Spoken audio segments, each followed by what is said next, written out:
Estamos apresentando Marco Zero, onde tudo começa. Muito bem, estamos de volta com o nosso Marco Zero. Para quem estava acompanhando imagens da aduana de acesso Brasil ao Paraguai, hoje não está chovendo, estamos com 13 graus de temperatura nesse momento e vamos dar sequência ao nosso Marco Zero deste sábado, 17 de junho. Começamos o nosso Marco Zero falando da UniOeste, a nossa Universidade Estadual do Oeste do Estado do Paraná.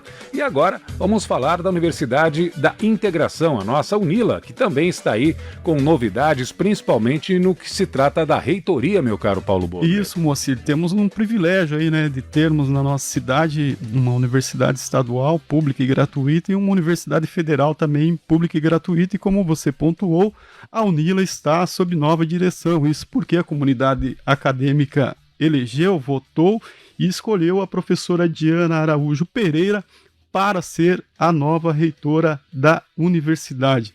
E durante essa semana, o procedimento formal previsto foi realizado, que é a nomeação pelo governo federal, pelo presidente Lula.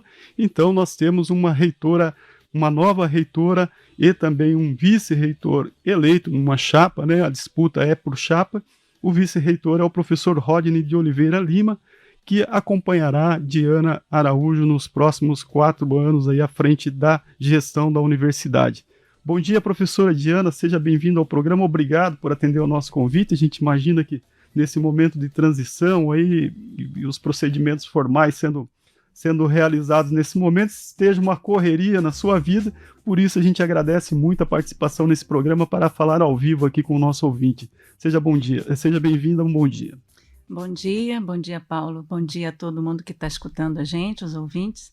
É sempre bom estar aqui, é sempre bom poder ter essa oportunidade de conversar e falar sobre a UNILA e responder perguntas, enfim, conversar com o que vocês tenham interesse de conhecer um pouquinho mais da nossa universidade. Legal. Professora, vamos começar por algo que marcou a sua campanha, ficou bastante evidente durante a sua campanha nesse curso aí do processo de escolha da reitoria, que é essa defesa de uma maior inserção da universidade nas cidades aqui da região trinacional da nossa fronteira, Brasil, Paraguai e Argentina, né? A partir daí que a gente gostaria de conversar com a senhora, o que isso significa e o que a senhora olha de fato e de concreto para exercer essa maior inserção da universidade aqui na área fronteiriça? Bom, vamos lá. Eu acho que a UNILA já começou um processo, né? Nesses seus 13 anos de vida, a gente vem paulatinamente, pouco a pouco, se aproximando, se enraizando no território, mas eu acho que a gente ainda tem muita coisa para fazer.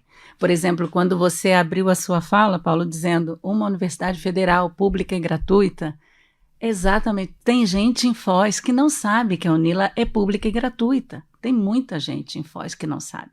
Então, por aí a gente já tem um pouco a temperatura de quanto ainda a universidade precisa se aproximar da cidade, precisa se aproximar das escolas, dos nossos possíveis estudantes, possíveis alunos, não é?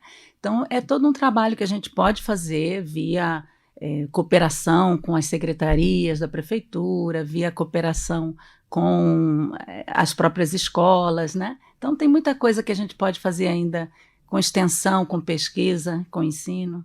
Isso, quando a senhora fala essa presença maior, imagino que a senhora olha a cidade também. A gente costuma falar aqui que há um certo estranhamento, hoje menor, mas já foi maior.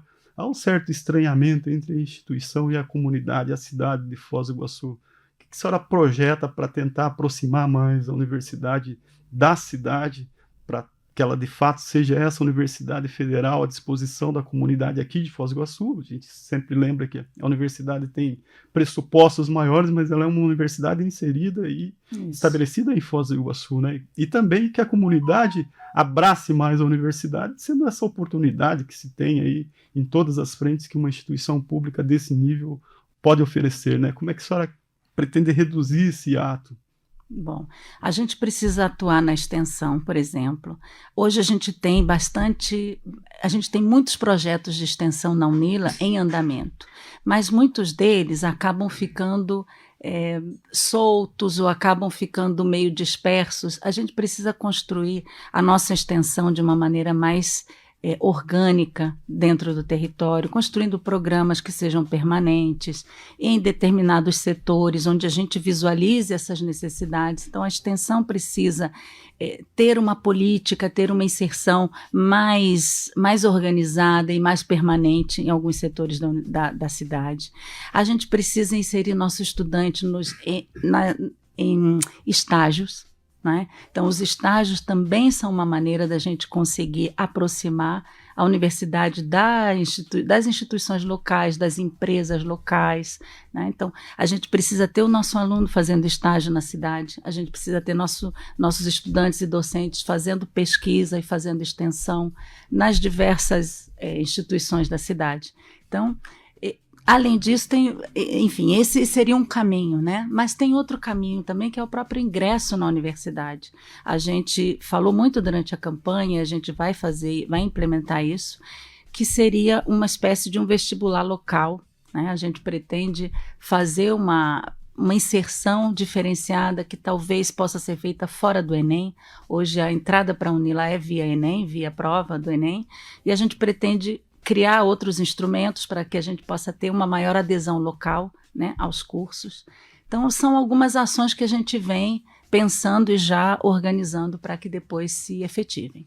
Nessa formatação inclui propostas de novos cursos. A Unila hoje tem quase 30 cursos de graduação, né? Uma oferta bem interessante e diversificada. Há outros cursos que os setores internos da universidade, eu imagino que até o Conselho de Campus tenha aprovado, que ficaram pelo meio de caminho por falta, né, de decisões aí governamentais relacionadas ao orçamento. A senhora pretende provocar uma discussão, ou alterar, propor temas relacionados aos cursos que são ofertados de graduação? Hoje a Unila tem 29 cursos. E a gente tem uma lista de cursos já aprovados no nosso Conselho Superior, de cursos novos. Mas uma coisa que também a gente vem falando é que não é difícil nesse momento dizer vamos abrir novos cursos, porque a gente tem muitas deficiências nos cursos que já estão funcionando. Deficiências no sentido de falta de laboratórios, falta de pessoal docente. A gente tem muitos cursos que funcionam hoje com 3, 4 docentes. Então, antes da gente poder pensar em abrir novos cursos, a gente precisa conseguir as vagas necessárias para suprir as demandas, as deficiências que temos hoje, né? E toda a parte de infraestrutura, né? Esse é quase o nosso calcanhar de Aquiles, eu acho, que é a infraestrutura. A gente precisa ter prédio próprio, a gente precisa ter salas de aula, a gente precisa ter laboratórios. Então, por enquanto, eu acho que é mais possível pensar que a gente vai consolidar os 29 cursos que já estão aí e depois pensar em crescer para outros cursos. Muito bem. A senhora falou de algumas deficiências de alguns cursos. A gente recebeu aqui, no ano passado, um professor do curso de medicina. Ele enumerava uma série de problemas relacionados ao curso, né, que precisariam aí de maior apoio, principalmente de investimentos, né? E hoje o curso de medicina, a gente não quer estabelecer nenhum status entre os cursos, todos eles são importantes, cada qual em sua área, mas o curso de medicina é trazido para uma discussão pelo debate que se faz em torno da destinação do hospital municipal, né? Pode ser incluído num projeto aí maior e que passaria pela universidade, pelo curso de medicina. Qual que é a realidade do curso de medicina hoje, professor? Ele não teve ampliação de vagas, e como é que Sim. está internamente em termos de professores, de material, de insumos, de laboratórios, para que os estudantes possam fazer sua formação? Então, o curso de medicina é um dos cursos que ressente mais, né, que sente mais essa necessidade de incremento de pessoal docente. A gente precisa é um curso diferenciado, né? O curso de medicina não é um curso que ele trabalha com metodologias ativas, ele trabalha com práticas diferenciadas, então ele precisa de uma quantidade de docentes que a gente nunca conseguiu suprir. Então, esse já é um primeiro ponto. E depois, sim, tem toda a questão dos laboratórios, que também precisam ser ampliados. O curso de medicina até tem um bom equipamento, mas às vezes tem o equipamento, mas falta o pessoal técnico que vai acompanhar o estudante no acesso aos equipamentos. Então, são detalhes que não são detalhes, né? Porque fazem do cotidiano do curso um cotidiano dificultoso, né? E a gente vai precisar, então, ter muita atenção para tudo isso. E sobre o hospital, exatamente, o curso de medicina precisa de um hospital, né? A UNILA precisa de um hospital universitário. E tudo isso estamos aí, já é de conhecimento público, né? De que há um estudo a respeito disso, de qual seria a melhor maneira de que a UNILA venha a ter o seu hospital universitário e, com isso, a gente poder também ampliar o curso de medicina, a área da saúde. Muito se reclamou, reitora, da falta de investimento nos últimos 4 anos, né? O pessoal sempre dizia que houve um retrocesso na questão de investimentos. Agora, com o presidente Lula, já houve um aceno da melhoria desses investimentos para a UNILA? Sim, já temos um aceno do governo federal, né? Tanto do MEC, que recompôs orçamento já para esse ano, quanto da Itaipu, que também de alguma forma, parte do governo federal, né? Então, desses dois lados, a gente já tem acenos bastante positivos. Professora, falando um pouco dessa caminhada, a senhora é apenas a segunda reitora eleita pela comunidade, né, a ocupar esse cargo importante para a universidade. Os anteriores eram nomeados, indicados aí dentro do processo de consolidação, de implantação ainda da universidade, né? Qual que é, do ponto de vista simbólico, o que representa a UNILA ter eleito uma professora mulher nesse momento, 10 anos da universidade? Qual que é o simbólico disso tudo? Eu acho que tem um simbolismo muito importante, porque ter uma mulher na reitoria não é algo comum, nem na UNILA, nem em outras universidades, né? A participação das mulheres na cena pública, nas posições políticas, que a reitoria também, de alguma maneira, é uma posição política, né? Dentro do âmbito social, de forma geral. Então, sim, é muito importante. É muito importante porque a gente pretende a UNILA nasceu para ser uma universidade de vanguarda, a UNILA nasceu para ser uma universidade inovadora. E a gente manter práticas políticas mais conservadoras seria até um contrassenso, né? Então, que a gente hoje tenha uma reitoria formada por uma mulher e também outras mulheres que virão conosco na alta gestão, como a gente diz, né, nos cargos da alta gestão, eu acho que tem um simbolismo bastante importante e mostra a potencialidade que a UNILA tem de realmente exercer o seu papel inovador em muitos âmbitos. Muito bem, falando das que virão, a senhora foi nomeada nessa semana, né? O tempo é curto e imagino que ainda tenha muita coisa aí que esteja se discutindo. O tempo de mandato é quanto? Né? Tem 2 anos? 4 anos. 4 anos. A senhora já organizou, já discutiu, já planejou a composição das pró-reitorias, os cargos aí principais, já tem uma visão de quem poderá ocupar essas pastas? Sim, já temos a definição das pessoas, né, dos colegas docentes e alguns servidores técnicos também, que vão ocupar as pró-reitorias, a chefia de gabinete. A gente, esses 2 últimos dias, né, passamos fazendo os processos para que isso aconteça, e a partir de segunda-feira a gente já deve ter essas publicações já saindo.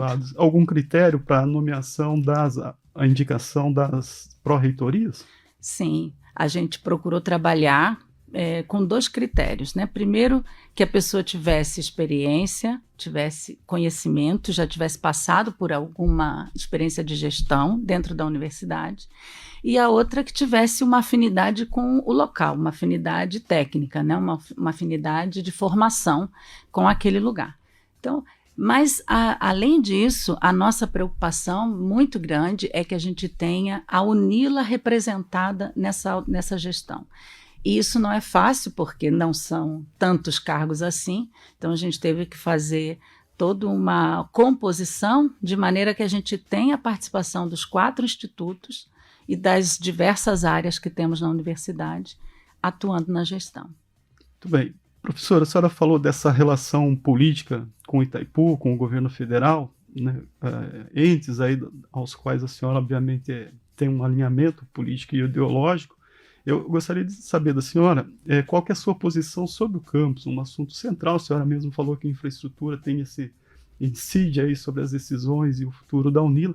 Qual que é a sua posição sobre o campus inacabado da universidade? A senhora é a favor da retomada dessa obra ou uma adequação do projeto ou outras soluções que até já foram tocadas em algum momento do passado? O que a senhora projeta de futuro para esse campus que ficou aí sem ser acabado, que ficou pelo meio do caminho da universidade lá dentro da Itaipu Binacional? Sim, essa também era uma questão que aparecia muito nos debates, né, durante a campanha. E a gente foi formulando, né, assim, entendendo que a maneira talvez mais adequada de lidar com esse campus Niemeyer é terminar o que já está iniciado. Né? Nós temos lá um campus que tem 45%, a menos da metade do projeto inicial. Então, a nossa intenção seria terminar, realmente levantar, edificar o que já está iniciado e parar por aí. E entendendo que aquele campus vai ser uma parte da UNILA, né? A UNILA já antes não caberia no campus previsto, agora menos ainda, né? Então nós vamos acabar sendo uma universidade multicamp em Foz do Iguaçu, vamos ter várias pequenas sedes, né? E o campus Niemeyer vai ser uma delas. Então a nossa intenção, o que a gente se dispôs durante a campanha é de conversar com o Itaipu, conversar com as outras instituições que estão envolvidas no processo, né? Conversar com todo mundo e chegarmos a um ponto de edificar, terminar o que já está levantado e não ir mais além disso, fechar o que já está colocado lá. E quem sabe levar para aquela sede as nossas artes, a música, o cinema. Isso vai ser uma proposta que a gente vai trabalhar internamente ainda, de quem sabe transformar o campus Niemeyer num centro cultural, onde a gente pudesse ter aulas, ensino, pesquisa e extensão.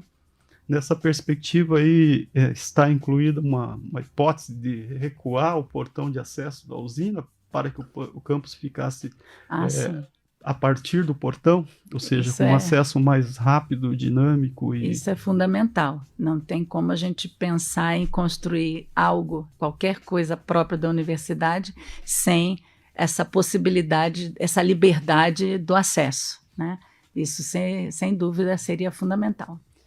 E nessa ideia de universidade multicamp dentro de Foz do Iguaçu, que outras áreas que poderiam ser utilizadas, além do jardim universitário e do campus Niemeyer ser concluído? Então, hoje nós temos o campus Integração, que é onde funciona ali o alojamento, né? Temos ali o alojamento e um bloco de aulas, e agora estamos finalizando já do meio para o final no segundo bloco. Né? Então ali vai se formar, ali já é no Porto Belo. Sim, ali já é um campus, né? Um campus integração. Temos o JU, que não é próprio, né? E temos que ver também qual é a situação disso, e o campus Niemeyer, mas também mais adiante, onde estiver o hospital, necessariamente teremos que construir o ambiente, as salas de aula para os cursos de saúde, medicina, saúde coletiva, que vão ter que estar junto do hospital, né? Então, assim a gente já começa a visualizar, né, que vamos ter algumas sedes em lugares diferentes da cidade. Essa área do hospital contemplaria, em termos de espaço, essas ampliações necessárias para as salas de aulas e etc? Esse é um ponto que precisa entrar na conversa sobre o hospital municipal, por exemplo. Né? Esse é um ponto que precisa entrar. Necessariamente a gente tem que ter o mais próximo possível, a condição de construir salas de aula ali. Em relação ao campus, que a senhora pretende retomar aí a obra, e parece que os encaminhamentos aí estão bem avançados, né? O próprio Ministério da Educação agora acaba de anunciar a liberação de recursos para os estudos, né, de retomada do campus. E, professora, não sei se a senhora entrou nesse assunto, mas em relação à dívida inicial ou à disputa judicial inicial desse campus, lá da primeira construtora que acabou abandonando a obra ou deixando de seguir a obra e acionou a UNILA judicialmente para cobrar um valor aí, um valor inclusive bastante significativo na época. Como é que está essa contenda jurídica entre a universidade e a antiga construtora? Essa parte, vou dizer para você que eu ainda vou ter que entender bem, vou entrar e vou conhecer melhor. O que eu sei até agora é que já tem um resultado e que está colocado o valor. Agora temos que ver qual vai ser a decisão em relação ao pagamento dessa dívida. Isso pode, de alguma maneira, inviabilizar o prosseguimento dessa obra? Ou não? Acredito que não. Acredito que não. Em relação ao campus, a senhora tem aí para os próximos dias, aguarda alguma definição? Poderíamos ter uma surpresa, uma posição aí durante a agenda do presidente Lula aqui na fronteira? Poderiam surgir novidades aí a partir da sua vinda à cidade, professor? Essa é uma boa pergunta. Eu espero que sim, que a vinda do presidente Lula à região, que a gente consiga tê-lo numa programação que envolva a UNILA, né? Essa é a expectativa, e pode ser que a gente tenha, nesse momento, boas notícias. Boas novas. Boas novas. Muito bem. Professora, a senhora venceu o seu candidato, o professor Gleison, que era o atual reitor até agora da sua nomeação, ou seja, era um candidato à reeleição. A comunidade acadêmica aí optou por uma mudança, né? Optou por uma candidata de oposição, ou uma candidata que não estava, né, na situação, e isso remete a alguns aspectos do que a universidade deixou de fazer nesses últimos anos. O que mais a senhora sentiu e ouviu da comunidade acadêmica e que poderia ter sido feito e que a senhora pretende fazer a partir de agora? Aquilo que está no âmbito de uma gestão local, ou seja, que cabe aí a reitoria fazer, mas também o que não se pôde fazer em função dos sucessivos cortes que a universidade sofreu. A gente tem que reconhecer isso também. Não foi uma relação nada boa com o governo federal, com o Ministério da Economia e com o Ministério da Educação nesses últimos 4 anos em termos de orçamento. Houve contingenciamento, corte, enfim, a universidade viveu toda essa fragilidade orçamentária, né? Olha, eu acho que o resultado das eleições mostrou muito bem onde é que está o ponto central da diferença. São os estudantes a nossa prioridade. E os estudantes como prioridade, eles obviamente têm a ver com o orçamento, e o orçamento dependia do Ministério, dependia do governo federal, é verdade, isso você tem razão, mas não só isso, né? Os nossos estudantes, eles precisam ser priorizados em outras dimensões também, na orçamentária, mas em outras dimensões. Então, por exemplo, a gente poderia ter construído, ao invés de ter construído as salas de aula, a gente poderia ter construído o restaurante universitário. Então, são escolhas de onde você vai colocar o recurso que você tem. Então, o restaurante universitário nos faz muita falta. E é importante termos as salas de aula? É importante, mas na conta, a gente hoje tem uma evasão muito grande de estudantes, e muita dessa evasão também é em função de falta de condições de permanência na universidade. Então, nós temos uma decisão, né, isso que nos fez construir uma oposição à gestão que é essa de que seja prioridade o atendimento aos estudantes, porque a universidade, no fundo, existe para os estudantes. Então, aonde vamos colocar o orçamento que tivermos, seja ele menor, seja ele maior, a prioridade tem que ser na permanência estudantil. E a gente entende que o restaurante universitário, por exemplo, é fundamental para isso. A senhora pretende dar prioridade para esse projeto? Sim, essa é a nossa prioridade.